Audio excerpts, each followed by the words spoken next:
আল্লাহর নবীজি বলেছেন কিয়ামতের কঠিন মুসিবতের সময় মানুষগুলোকে আল্লাহ রব্বুল আলামিন যখন ডাকবেন, আল্লাহ রব্বুল আলামিনের সামনে 5টি হিসাব দেওয়া ব্যতীত কোনো মানুষ এক কদম সামনের দিকে হাঁটতে পারবে না। চিৎকার দিয়ে বলি আল্লাহু আকবার। আল্লাহ রব্বুল আলামিন কিয়ামতের কঠিন মুসিবতের সময় বান্দাগুলোকে 2টা সিস্টেমে আহ্বান করবেন, ডাকবেন। এক নম্বরে আল্লাহ রব্বুল আলামিন বান্দাগুলোকে তার এককভাবে ডাকবেন, তার হায়াতে জিন্দেগির 5টি হিসাব নেবেন। বলেন তো ঠাকুরগাঁও জেলার কলিজার টুকরা প্রিয় ভাইয়ের আমার কয়টি হিসাব? নবী করিম সাল্লাল্লাহু আলাইহি ওয়াসাল্লাম বলেন, হাদিস ইবনে মাসউদ রাদিয়াল্লাহু তাআলা আনহু বর্ণনা করেন, عن ابن مسعود رضي الله تعالى عنه قال قال النبي صلى الله عليه وسلم لا تزول قدم ابن آدم يوم القيامة من عند ربه حتى يسأل عن 5। ইবনে মাসউদ রাদিয়াল্লাহু তাআলা আনহু বলেন, আল্লাহর নবীজি বলেছেন কিয়ামতের কঠিন মুসিবতের সময় মানুষগুলোকে আল্লাহ রব্বুল আলামিন যখন ডাকবেন, এককভাবে ডাকবেন, এক এক করে ডাকবেন। এবং এমন কোনো মানুষ নাই যে সেদিন আল্লাহ রব্বুল আলামিনের সামনে 5টি হিসাব দেওয়া ব্যতীত কোনো মানুষ এক কদম সামনের দিকে হাঁটতে পারবে না। চিৎকার দিয়ে বলি আল্লাহু আকবার। 5টি পয়েন্টের হিসাব দেওয়া ব্যতীত কোনো ব্যক্তি সামনের দিকে একটি কদম হাঁটতে পারবে না, একটি কদম সামনের দিকে অগ্রসর হইতে পারবে না। 1 নাম্বার, আন উমরিহি ফিমা আফনা। নবী করিম সাল্লাল্লাহু আলাইহি ওয়াসাল্লাম বলেন, সর্বপ্রথম ওই বান্দার হিসাব আল্লাহ রাব্বুল আলামিন যেটা নেবেন, বান্দা তুমি তোমার হায়াতে জিন্দেগিটা কোথায় অতিবাহিত করেছো। 1 নাম্বার হিসাব, আমার হায়াতে জিন্দেগি মাতৃগর্ভে থেকে দুনিয়ার বুকে আসার পরে আল্লাহ রাব্বুল আলামিন যেদিন আমাদেরকে বিবেক দিলেন, বিবেক নামক একটি সুপ্রিম কোর আল্লাহ রাব্বুল আলামিন আমাদেরকে দান করলেন। ভালো এবং মন্দ বিচার বিশ্লেষণ করার মতো সুস্থ মস্তিষ্ক যিনি দান করলেন, জবান ছেড়ে চিৎকার দিয়ে বলেন তো সেই মহান সত্তার নাম কি? আল্লাহ। তিনি বলছেন আমি হিসাব নিব। কি হিসাব? সুদীর্ঘ একটি জিন্দেগি আমি আল্লাহ রাব্বুল আলামিন তোমাকে দান করেছিলাম। 60 বছর, 70 বছর, কম কিংবা বেশি, এই জিন্দেগিটা তুমি কোথায় ব্যয় করেছো? হিসাব যিনি নেবেন বলেন তিনি কে? আল্লাহ। আমাদের জিন্দেগি কোথায় গেছে? মসজিদের মিনার থেকে আমাদের কি দৈনন্দিন 5টি বার হাইয়া আলাস সালাহ হাইয়া আলাল ফালাহ বলে নামাজের দিকে আহ্বান করা হয়েছে। শয়তানের কুমন্ত্রণায় পড়ে, শয়তানের ধোঁকায় পড়ে আজান শুনেছি, নামাজের দিকে আমরা যাই নাই। তরুণ যুবক ছাত্র ভাইয়েরা আমাদেরকে কোরআনের দিকে আহ্বান করেছে, আমরা বাতিল শক্তির কাছে নিজেদের একটু সুবিধার কারণে নিজেদের ব্যক্তিত্বকে বিলীন করে দিয়ে, নিজেদের ঈমান আকীদাকে বিক্রি করে দিয়ে আমরা আমাদের হায়াতে জিন্দেগিটাকে ব্যয় করলাম বাতিল শক্তির পক্ষে। আর এটাই যদি হয় আমাদের হায়াতে জিন্দেগির অবস্থা, আল্লাহ তাআলার কাছে পার পাওয়ার কোনো সুযোগ কি সেদিন থাকবে? প্রিয় বন্ধুগণ আমার, তাহলে 1 নম্বরে আপনাকে মনে রাখতে হবে হায়াতে জিন্দেগির হিসাব কিন্তু প্রত্যেকটা ব্যক্তিকেই দেওয়া লাগবে। আন উমরিহি ফিমা আফনাহু। নবী করিম সাল্লাল্লাহু আলাইহি ওয়াসাল্লাম বলেন, আমার এমন কোন উম্মত সেদিন থাকবে না যে আল্লাহ রাব্বুল আলামিনের কাছে 5টা হিসাব দেওয়া ব্যতীত একটা পাও সামনের দিকে হাঁটতে পারবে। এমন কোন উম্মত সেদিন শুধু আমার উম্মত নয়, আল্লাহ রাব্বুল আলামিন পৃথিবীর শুরু থেকে নিয়ে কিয়ামত পর্যন্ত যতগুলো মানুষ এই দুনিয়ার বুকে সৃষ্টি করেছেন কিংবা করবেন, কোনো মানুষ 5টা হিসাব দেওয়া ব্যতীত সামনের দিকে আগাইতে পারবে না। চিৎকার দিয়ে বলা যাবে কি আল্লাহু আকবার। 2 নাম্বার, নবী করিম সাল্লাল্লাহু আলাইহি ওয়াসাল্লাম বলছেন ওয়া আন শাবাবিহি ফিমা আবলাহু। তুমি তোমার যৌবনটা কোথায় অতিবাহিত করেছো? আচ্ছা, হায়াতে জিন্দেগির বাহিরে যৌবনটা নাকি? হায়াতের ভিতরে কি আমাদের যৌবনটা পড়ে না? তাহলে আল্লাহ রাব্বুল আলামিন কেন বললেন?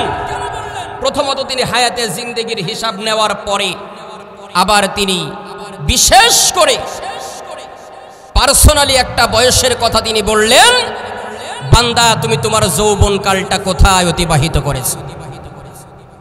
তার কারণ হলো মানুষ হায়াতে জিন্দেগিতে যত পাপের কাজ করে সে তার যৌবনকালেই করে থাকে। কথা বলেন ঠিক না বেটি?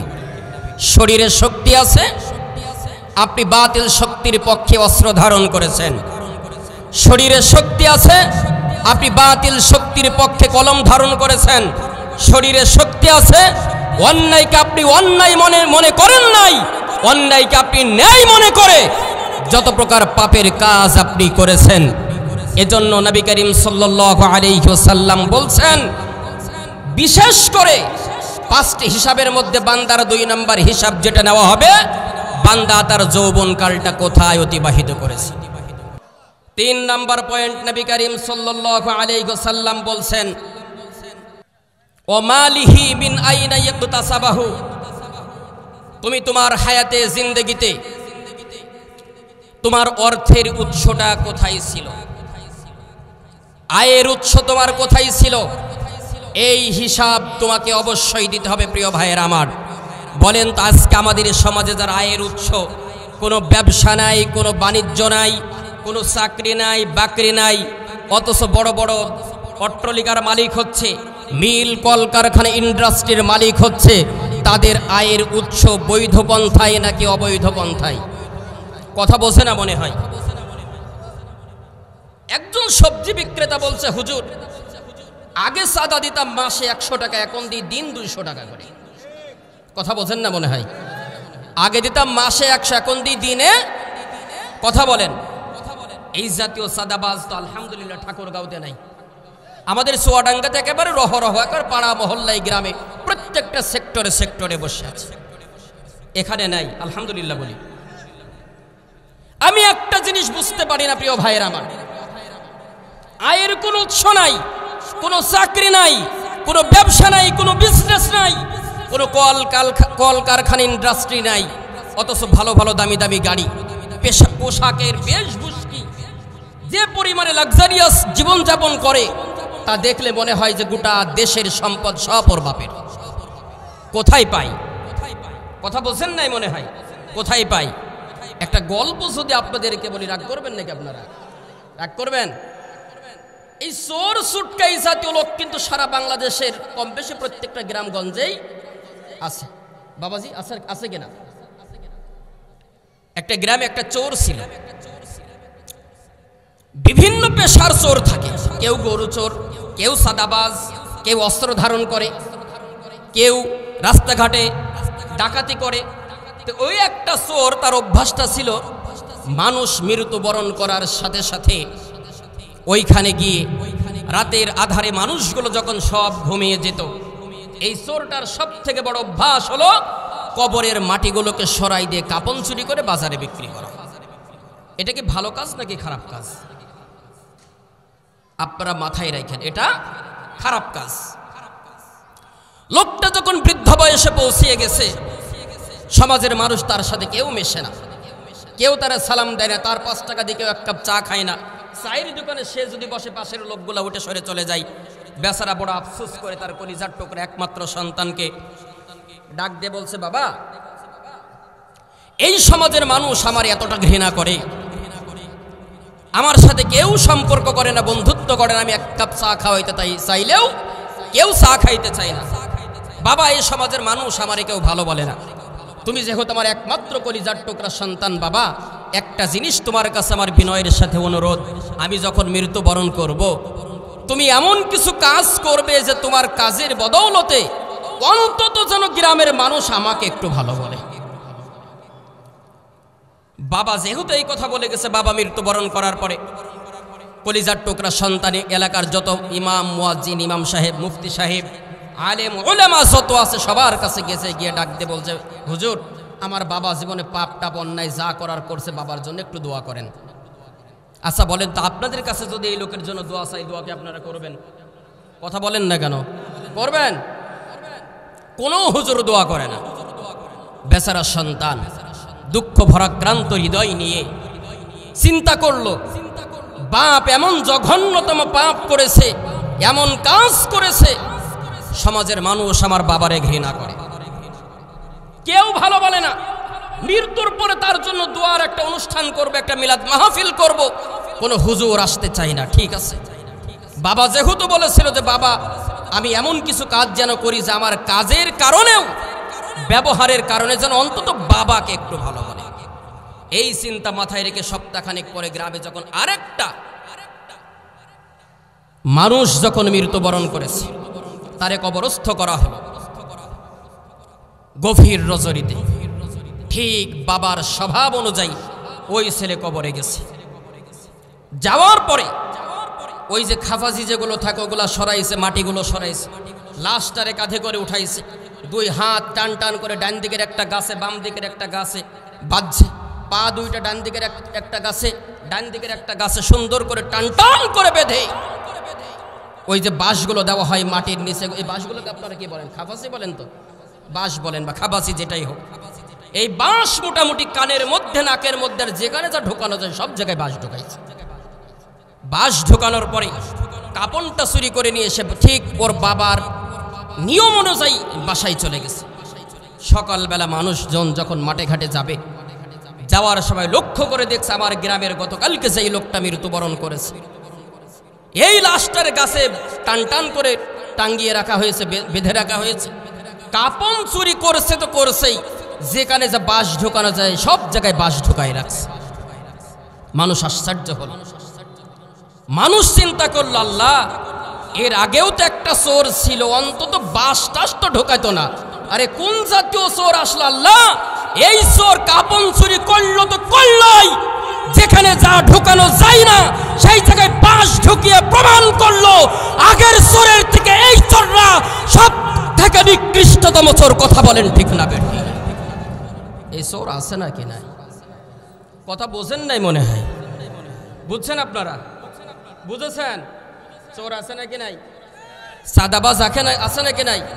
বিগত 17 বছরে কিন্তু আমরা আইয়ামে জাহিলিয়ার এরকম পাথর দিয়ে, সাদা না দেওয়ার কারণে পাথর দিয়ে মারা এরকম মানুষ নামে নরপিশাচ কিন্তু আমরা দেখিনি। দেখছেন? কথা না বললে তো আমি পারবো। বিগত 17 বছরে দেখছেন এরকম মহিলা মানুষের কাছে সাদা না দেওয়ার কারণে জোর করে 15-20 জন মিলে ধর্ষণ করছে, এরকম কি দেখছেন? জুলাই পরবর্তী সময়কে আপনারা পাইছেন এই নিউজ? আহারে, সাদার উপরে সাদা। প্রিয় ভাইয়ের আমার, যাদের আয়ের কোনো উৎস নাই, যাদের ব্যবসা নাই, বাণিজ্য নাই, মিল কল কারখানা ইন্ডাস্ট্রি নাই, কোনো চাকরি নাই, আয়ের বৈধ কোনো উৎস নাই, এই জাতীয় লোকগুলো যারা রাজনীতি করে, এরা রাজনীতি দেশের জন্য করে না, নিজের পেট নীতির জন্য করে। কথা বলেন ঠিক না বেটি?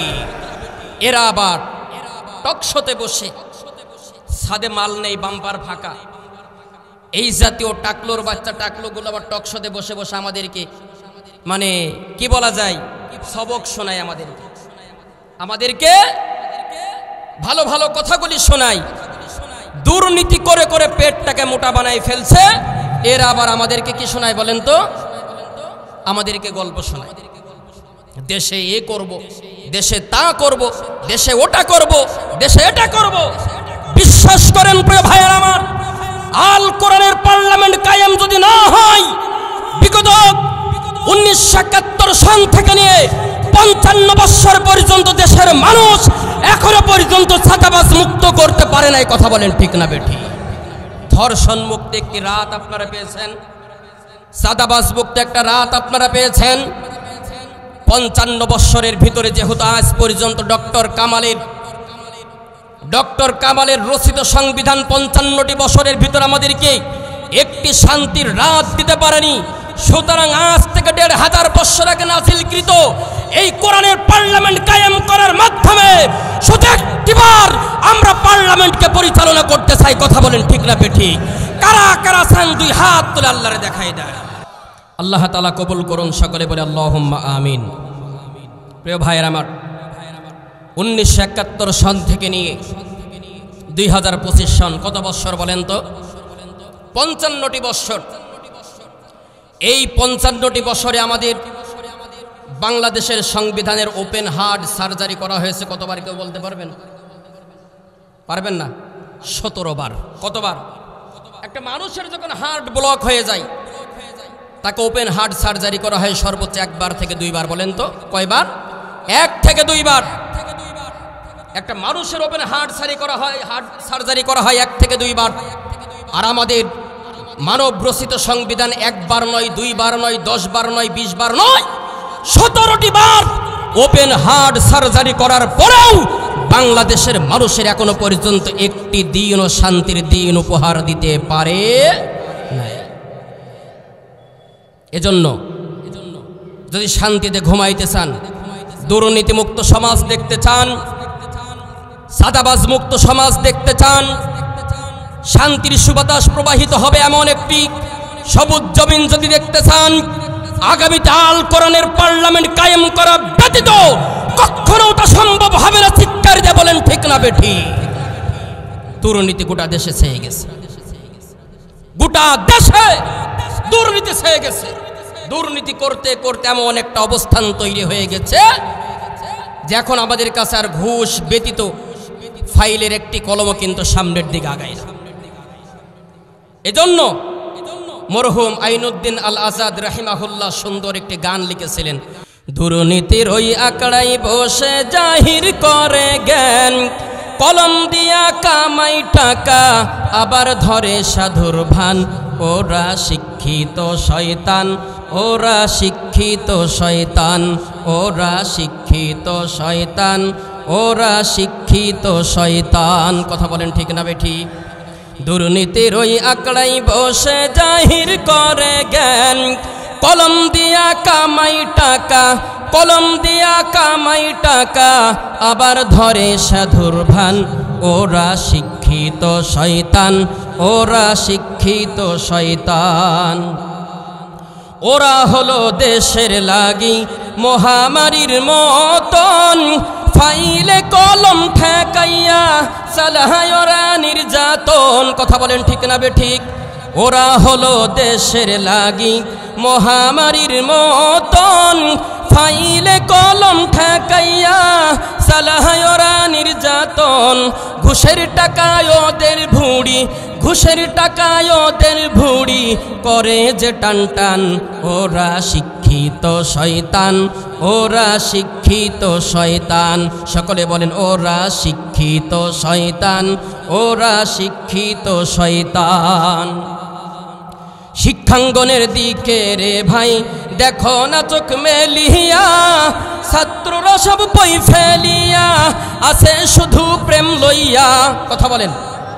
শিক্ষাঙ্গনের দিকে রে ভাই দেখো না চোখ মেলিয়া, ছাত্ররা সব প্রেম বই ছাড়িয়া আছে শুধু প্রেম লইয়া। অস্ত্র সেতু সঙ্গীর সাথী, অস্ত্রে শুধু সঙ্গীর সাথী হইছে মাস্তান, ওরা শিক্ষিত শয়তান, ওরা শিক্ষিত শয়তান, ওরা শিক্ষিত শয়তান, ওরা শিক্ষিত শয়তান। তবে চিৎকার দিয়ে বলি আলহামদুলিল্লাহ, ঢাকা ইউনিভার্সিটি সহ ঢাকসু, রাকসু, চাকসু, রাকসু যতগুলো বিশ্ববিদ্যালয়ে আল কোরআনের ছাত্ররা যারা বিজয়ী হয়েছে, আলহামদুলিল্লাহ আপনারা পরিবর্তন দেখতে পেয়েছেন নাকি পান নাই? কথা বলেন, পেয়েছেন নাকি পান নাই? আলহামদুলিল্লাহ। এটা শুধু ইউনিভার্সিটির চিত্র। আগামী দিন যদি আল কোরআনের পার্লামেন্ট কায়েম করতে পারেন, শুধু ভার্সিটিগুলো নয়, গোটা দেশ হবে সাদাবাজ মুক্ত, গোটা দেশ হবে রাহাজানি মুক্ত, ছিনতাই মুক্ত, ঘুষ মুক্ত। কথা বলেন ঠিক না বেঠি? এরপরে চতুর্থ নম্বরে নবী করিম সাল্লাল্লাহু আলাইহি ওয়াসাল্লাম বলেছেন, ওয়াফিমা আনফাকাহু, তুমি তোমার উপার্জিত অর্থগুলো কোন রাস্তায় ব্যয় করেছো। আমরা কোন রাস্তায় ব্যয় করি? যদি আমাদেরকে বলা হয় মসজিদ মাদ্রাসা, এতিমখানা, এরপরে মাহফিলগুলোর জন্য কিছু অর্থ ব্যয় করো, কিছু টাকা যদি আপনাদের কাছে চাওয়া হয় মেজাজ হয়ে যায় খারাপ। যাত্রার প্যান্ডেলে মমতাজ বেগম এখন তার দেয়, বেঁচে আছে না মারা গেছে? জেলখানায়। আহারে হে, আপার কাছে বুকটা ফাইটটা যায়, গানটার শোনা হবে না। কত ফাটার গান যে আমাদেরকে শোনাইল। সংসদে বসে বসে নর্তকী নারী ঠিক নর্তকীর মতোই ব্যবহার করে শেখ হাসিনারে পাম দিতে দিতে এমন ফুলানি ফুলাইছে যে মাননীয় স্পিকার, এই যে একটা গান ছিল না তার, আহারে পুরো পবিত্র সংসদ যারে নষ্ট করে ফেলছে। তো এই জাতীয় নর্তকীদের গানে আপনাদের অর্থ ব্যয় হয়, কিন্তু ভালো ভালো কাজে আখেরাতে কাজে লাগবে এমন জায়গায় আমাদের অর্থ ব্যয় হয় না। তাহলে আমরা অর্থ ব্যয় করব ভালো জায়গায় নাকি খারাপ জায়গায়? কথা বলেন, ভালো জায়গায় নাকি খারাপ জায়গায়? ভালো জায়গায়। পঞ্চম নাম্বার আমি খুব সংক্ষিপ্ত আকারে নিয়ে যাচ্ছি। ওয়ামাদা আমিলা ফিমা আলিমা, নবী করিম সাল্লাল্লাহু আলাইহি ওয়াসাল্লাম বলেছেন, যতটুকু ইলম তুমি অর্জন করেছিলে সেই ইলম অনুযায়ী তুমি আমল কতটুকু করেছিলে। আমি বাইজিদকে প্রশ্ন করা হবে, আমার ডান সাইডে যিনি বাবাজি বসা আছেন তাকে প্রশ্ন করা হবে, আমার ডান সাইডে যিনি বসা আছেন তাকে প্রশ্ন করা হবে, আমার সামনে পিছনে ডানে বামে যেখানে যারা বসা আছে প্রত্যেকটা ব্যক্তিকে যোগ্যতা অনুযায়ী ইলম অনুযায়ী আমলের হিসাব যিনি নিবেন, জবান ছেড়ে মুসলমানের মতো চিৎকার দিয়ে বলেন তো তিনি কে? আর একবার মুহাব্বতের সাথে বলেন তিনি কে? আল্লাহ। প্রিয় বন্ধুগণ আমার,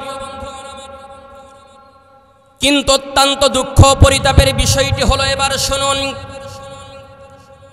আমি সাধারণ জনগণকে কোনো দোষ দিব না, জেনারেল শিক্ষিত কোনো ব্যক্তিকে আমি দোষারোপ করব না। আমি সর্বপ্রথম আমার আলেম সম্প্রদায়ের মানুষদেরকে একটু দোষারোপ করতে চাই, আমাদের ব্যক্তিত্ব বিষয়গুলো নিয়ে একটু আপনাদের কাছে পর্যালোচনা করতে চাই। দেশের মধ্যে দেখবেন এমন মাথায় পাগড়ি বাঁধা হুজুর আছে, মুখে লাল দাড়ি আছে, হাতে লাঠি নিয়ে চলাফেরা করতো, দাঁড়িয়ে দাঁড়িয়ে ওয়াজ করতো, হকের পক্ষে কথা বলতো, কিন্তু সামান্য হালুয়া রুটির কাছে তার ঈমান বিক্রি হয়ে গেছে। এমন আলেম আছে নাকি? আছে? এগুলা কি মুমিন না মুনাফিক? কথা বলেন না কেন? পিছনের ভাইরা কি বলবেন, মুমিন না মুনাফিক? আমাদেরকে দোহাই দেয়, দোহাই দেয় ওদের আকীদার সমস্যা আছে। কিসের সমস্যা? কিসের? আরে ভাই, আমার আকীদার সমস্যার কথা বলতে পারো, কিসের আকীদার সমস্যা? আর যার মুখে আকীদাই নাই, ধর্মীয় অনুশাসনে যারা বিশ্বাসী করে না, শরিয়া আইনে যারা বিশ্বাসী করে না, তাদের সাথে জোট করতে তোমার কোনো সমস্যা নাই, তার কারণ তুমি টাটকা মুনাফিক, কোনো সন্দেহ নাই। যুগে যুগে কালে কালে আব্দুল্লাহ ইবনে উবাইয়ের যোগ্য উত্তরসূরিরা ঠিক এভাবে জাতির সামনে অপমানিত আর লাঞ্ছিত হওয়ার জন্যই বেঁচে থাকে। কথা বলতে হবে ঠিক না বেঠিক? আমাদের আকীদার সমস্যার কথা বল। আমরা এই আকীদা নিয়ে ফাঁসির কাস্টে ঝুলেছি, জীবন দিয়েছি। আমরা এই আকীদা ধারণ করে একটানা 52টা দিন স্বৈরা শাসকের জুলুমের স্টিম রোলারের মুখোমুখি হয়ে আমরা জীবনযাপন করেছি। প্রমাণ আপনারা পান নাই? জ্বলন্ত প্রমাণ আপনার ঠাকুরগাঁওয়ে। কথা বলেন, জীবন্ত শহীদ বাংলাদেশ ইসলামী ছাত্র শিবিরের কেন্দ্রীয় সভাপতি, আমার কলিজার টুকরা শ্রদ্ধেয় বড় ভাই, আপনাদের কলিজার টুকরা সন্তান, একটানা 52টা দিন, তার উপরে এমন কোনো নির্যাতন নাই যা বিগত স্বৈরা শাসক তার উপরে করে নাই। তাকে কারেন্ট শক দিয়ে তার নিজের পুরুষত্ব ধ্বংস করার জন্য একটা নিকৃষ্টতম চক্রান্ত চালিয়েছিল স্বৈরা শাসক। আরে ভাই, আমাদের যদি আকীদার সমস্যাই হবে, আমরা তো এক বাক্যে বলতাম সমস্যা নাই, মেনে নিলাম, রিমান্ডের দরকার নাই, আমাদেরকে ছেড়ে দাও। এই আকীদা নিয়েই বিশ্ববরেণ্য মুফাসসির কোরআনের পাখি আল্লামা দেলোয়ার হোসেন সাঈদী রাহিমাহুল্লাহকে এই আকীদার উপরে বিশ্বাস থেকেই তাকে হার্ট অ্যাটাকের নাটক সাজিয়ে ইনজেকশন পুশ করে তাকে দুনিয়ার থেকে চির বিদায় করে দেওয়া হয়েছে। আমাদেরকে বলা হয় আকীদার সমস্যা। আর যার মোটে আকীদা নাই তার সাথে তোমার জোট করতে কোনো সমস্যা নেই। আর তাই যদি নাই হবে তাহলে রাসূল আকরাম সাল্লাল্লাহু আলাইহি সাল্লামের হাদিসের এই 5 নম্বর পয়েন্টটাই মিথ্যা হয়ে যাবে। তার কারণে এই হাদিসের আলোকেই আব্দুল্লাহ ইবনে উবাই ইবনে সুলুলের বাচ্চারা যুগে যুগে কালে কালে ইসলামের বিরুদ্ধে অবস্থান নিয়েছিল। বর্তমান সময়ে লাঠিয়াল হুজুর, দাড়িমার্কা হুজুর, পাগড়ি বান্দা হুজুর আব্দুল্লাহ ইবনে উবাইয়ের যোগ্য উত্তরসূরিতে রূপান্তরিত হয়েছে। কথা বলেন ঠিক না? সুতরাং আমরা থাকবো ইসলামের পক্ষে, আমরা থাকবো কোরআনের পক্ষে। জীবন যাবে, রক্ত দিব, কাপনের কাপড়ে মাথায় বেঁধে শেষ সময় পর্যন্ত আমরা ইসলামের পক্ষে ছিলাম, আছি এবং থাকবো। কথা বলেন ঠিক না? এই করেছি। নাম্বার 2, যৌবনকালটা আমরা কোথায় অতিবাহিত করেছি? নাম্বার 3, কোন পথে আয় করেছি? নাম্বার 4, কোন পথে ব্যয় করেছি? নাম্বার 5, এলেম অনুযায়ী আমল আমরা কতটুকু করেছি?